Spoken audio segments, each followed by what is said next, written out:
Hi everyone, it's Janet Wakeland with RemarkablyCreated.com.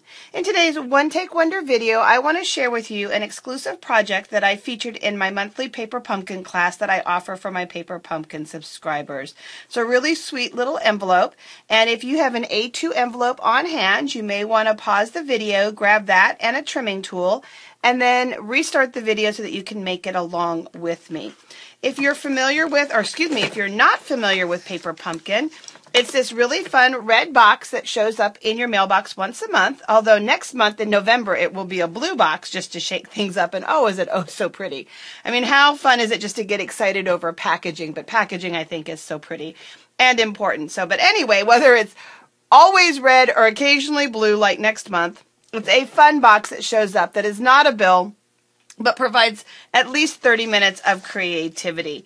And what's great about the kits is that they're always slightly different. The majority of the kits are card kits, but occasionally you'll find a mini album or you'll find a sweet little banner. I'm trying to think some of the other things that we've had in the past. We've had like little cake toppers, we've had little ornaments, we've had fun little boxes, we've had a cute little frame, a fun little wreath. But again, the majority are cards with an occasional craft kit thrown in there. So I do like to call them craft kits. What's nice about them is that Stampin' Up! Does do a video once a month, so you can see exactly how to put together the contents. The thinking is all done for you. You can make the projects exactly like they are shown. Or like I like to do with my customers, is I like to showcase 8 to 11 alternative projects, which is one of what you'll be making today.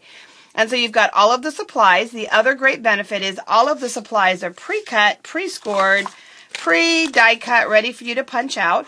It does include an my goodness gracious, I need to drink more of my coffee is sitting here. It does have an exclusive photopolymer stamp set that is exclusive to this kit. You won't find it for sale anywhere else in any of the Stampin' Up! Publications or online stores. You will get a nice acrylic block the very first time that you subscribe in your first subscription. Depending on the kit, there'll be different kinds of adhesive. In this kit, there's these really nice long skinny adhesive strips because you're making shakers, some strong glue dots.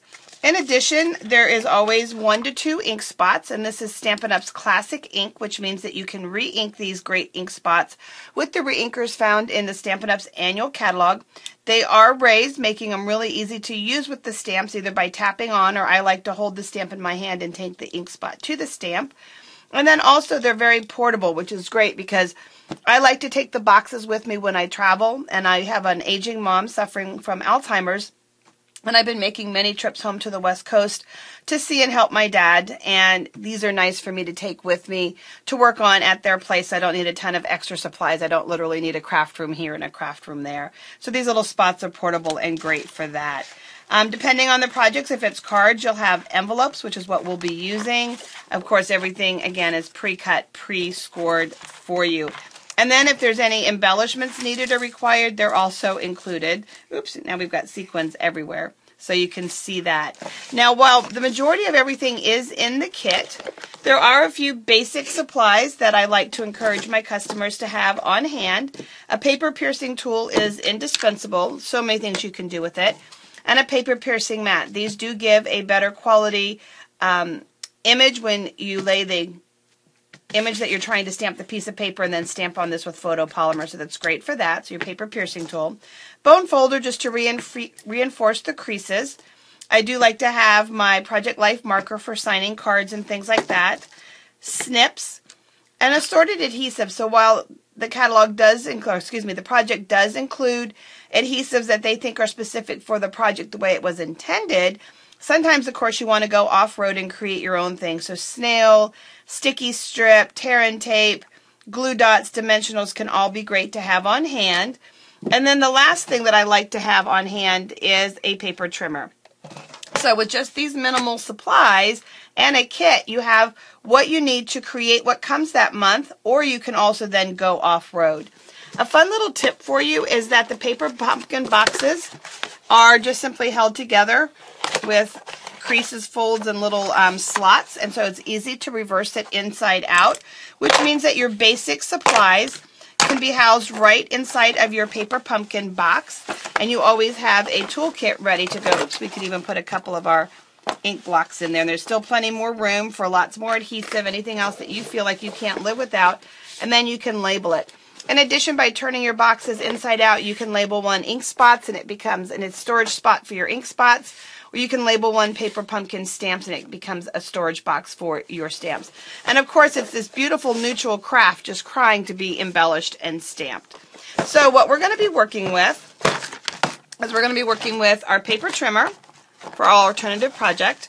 We're going to be working with a bone folder, and we're going to be working with one of the envelopes that is part of the kit. So we've got our envelope here. So what you want to do is Stampin' Up's trimmers are amazing because it's a little over 12 inches, which means that you can score your cutting and your scoring blade up out of the way. And it does have an extendable arm with a little foot to support it so that you can measure all the way up to 14 inches, so that's great. But we're going to keep it shut because we're just working with a smaller envelope. This is a standard A2 envelope, and currently Paper Pumpkin is a subscription program available only in North America. I am rooting for my global demonstrator friends and hoping that Stampin' Up will make this available globally at some time here in the future. So what we're going to be doing is we're going to be scoring at the 1/2 inch mark. And so we're going to take, and we're just going to give it a really good score. I'm going to go over it a few times because I want a nice deep score. So we're going to score 1/2 inch. We're going to rotate it around. We're going to give it a 1/2 inch score on the bottom here. And again, I'm going back and forth again just to give it a nice deep score. And also because it's an envelope that has a little bit of a seam and some thickness, so that's another reason why I'm going back over it multiple times. And so we're going to go ahead and just score it again like that. Now we can set the trimmer aside. We're done with that. And now using our bone folder, again, I want to give this a nice crease. So we're just going to use our bone folder. And one of the things that I like to do is score it really good in both directions. The better your score, deeper the crease on it, the easier your project will go together. So we're just going to do that. And you're going to do that on all 3 sides.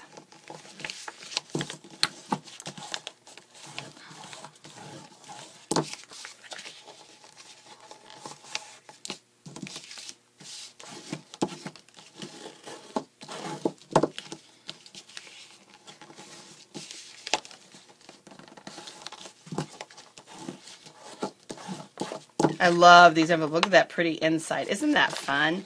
Looks like a cozy Cajun craze sweater. I think I need one in that color. So now I've got my creases on all sides. What I'm going to do is I'm going to reach my hands into the bag and I'm going to just kind of press into that fold. What you're going to find is that it's created like there's a box here, and when I fold that in, there's a line, and now I can just fold that tip up here, or I can fold it to the bottom. And you want to make sure that you're going to use good strong adhesive. Tear and Tape's a great strong adhesive, or multiple of the glue dots that were included in the project kit. I would use at least 3, 1 in each corner and on the point like that. And then the same thing here, I'm going to just flatten the bottom, and it's easy to do. Take that point, fold it over, and again, these creases here, what I'm able to do is fold them in. And what we've done is we've created a little mini gusseted bag with a flat bottom. And now what's great about this is it's a little large, but it will hold a gift card. You could put some chocolate treats in there. You could put a pretty little necklace, some jewelry. You could line up a little sanitizer would fit in there, some other little things like chapstick, whatever. But it's just a great little sized envelope for you to put a little treat in for anybody else that you want to say thank you to or that you're feeling grateful for. That's done something for you. And so what I've done to embellish this using elements from the project Paper Pumpkin kit is I've taken one of the banner pieces and one of the label pieces and 3 of the leaves. And let me see if I can show you those elements here real quick. Let me just grab these right here. So in order to make the shaker card, you need this piece here, and there are 3 elements that you can punch out and have those left over. So this is a great use of the leftover pieces. And then these elements here are, oops, I didn't grab the wrong color. So here's one of the label pieces. And then here's one of the banner pieces. So this goes on here. This goes like this. And then, okay, they fell out somewhere. So that would go on here like this. I did use a handheld punch to punch a little circle and that just kind of comes up and around, and I can tie it at the top, and we just added 3 little sequins. I have found that fine tip glue is one of the best glues to hold those little sequins on place. And then we'll just tie it down, and you've got a cute little package just like that. So I'll have the finished image pictured on my blog. You can visit me at remarkablycreated.com. Make sure you stop by to see all of the amazing alternative ideas that fellow demonstrators are providing in this blog hop that we're doing, and I really appreciate Deb Naylor for inviting me to join along, because I do love Paper Pumpkin as much as I love sharing with fellow demonstrators. So I'll see you back at remarkablycreated.com. Thanks, guys.